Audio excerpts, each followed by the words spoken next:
Tiniyak naman ng Malacanang na hindi gaano makaaapekto at sa halip ay magandang oportunidad pa nga ang inilabas na export tariff ng Amerika. Sinusugan naman niya ng Agriculture Department na sinabing advantage din yan ng Pilipinas lalo na sa mga inilalabas nating produkto. Si Vel Custodio ng PTV sa Balitang Pambansa. Posibleng magbukas ang bagong opportunity sa bansa ang export tariff ng Estados Unidos sa Pilipinas. 17% na taripa sa export goods ang ipinapataw ng US sa Pilipinas. Ito ang pangalawa sa pinakamababa sa ilang bansa sa Asia. Kapag ka po nanatili ang ganitong klaseng polisiya, maaari pa rin din po tayo makakuha ng mga investors mula doon sa mga bansa na may pinapatawan ng malalaking tariff.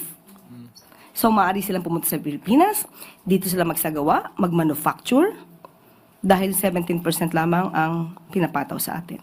So pwedeng negative positive ito. 49% ng export tariff sa Cambodia na sinundan naman ng Laos sa 48%. Habang ang kapwa agricultural country na Vietnam ay may 46% export tariff. 34% naman ang taripa ng US sa exported goods ng China. Ayon naman sa Department of Agriculture, advantage ang 17% export tariff ng Pilipinas sa US. Kung 17% lang tariff natin ng tilapia na fillet o kaya whole sa Amerika, tapos ang Vietnam, which is a major supplier at 46%, and Thailand at 34% is the second major supplier, lamang tayo. Diba? At sa coconut naman,